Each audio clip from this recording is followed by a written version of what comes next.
कितना अच्छा लगता सुन के, मजा आया था सुन के।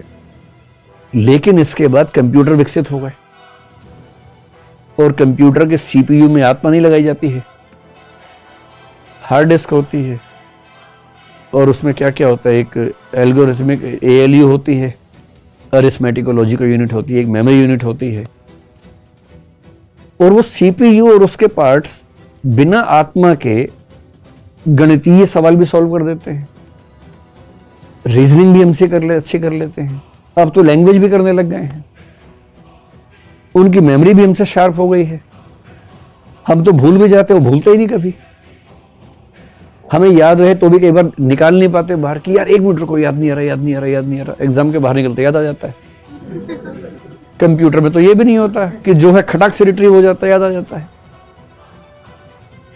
उनका तो ये भी है कि अगर मेमोरी ज्यादा होगी कंप्यूटर में, हार्ड डिस्क में ली, बाहर निकाल ली और भर ली, बाद में फिर अंदर ले आए। हम तो ये भी नहीं कर सकते, थोड़ा बाहर निकाल दिया फिर वापस लेके आ गए, बाहर निकला तो फिर निकल ही गए कि बार में काम खत्म। अब कंप्यूटर के विकास ने और आर्टिफिशियल इंटेलिजेंस के बाद तो बड़ी तबाही है।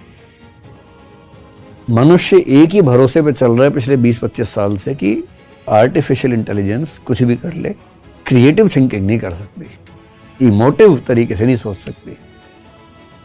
इन दावों की हवा 10 साल में निकल जाएगी और 2 दिन पहले निकल भी गई है। बल्कि 2 दिन पहले हमारी टीम के एक मेंबर ने मुझे एक ऐप दिखाई। उसने क्या दिखाया, उस दिन पता नहीं क्या तबाही आई, कई लोगों ने मुझे लिंक भेजा उस ऐप का अलग अलग जगह से।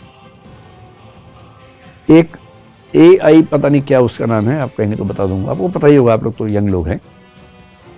ऐसी ऐप आ गई है कि आपको कहानी भी अगर लिखनी है, उसमें क्रिमिनल कहानी लिखनी है, मान लीजिए सनसनी वाली कहानी, ऊपर इंडेक्स में आप लिखेंगे कि भाई ऐसी कहानी लिखनी है, ये कैरेक्टर का नाम है, ये हत्यारा होना चाहिए, ये पुलिस वाला होना चाहिए, अब एक कहानी सोचो, एंटर करो, 3, 4, 5 सेकंड में एकदम एक नई कहानी लिखी हो जाती है।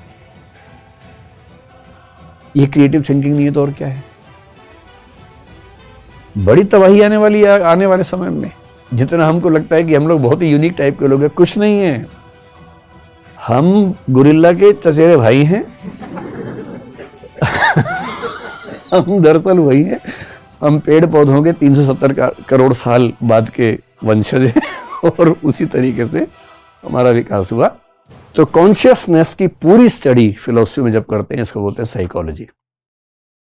मन क्या है, बुद्धि क्या है, मस्तिष्क क्या है, प्रज्ञा क्या है, चेतना क्या है, कॉन्शियस माइंड क्या है, सबकॉन्शियस माइंड क्या है, अनकॉन्शियस माइंड क्या है।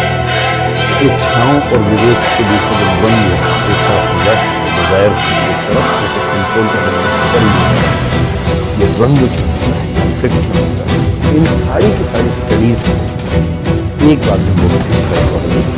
इसी में आत्मा को लेकर बात होती है। अब जैसे भारत में 9 दर्शन में से 7 आत्मा को मानते हैं। बौद्ध दर्शन बोलते हैं कि आत्मा नहीं है।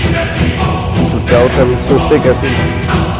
तो सरल भाषा में कहते हैं जैसे तार के अंदर जो करंट है बिजली का, वो इलेक्ट्रॉन्स का प्रवाह है, ठीक वैसे ही आत्मा नहीं, चेतना एक प्रवाह में रहती है, एक फ्लो में रहती है, नदी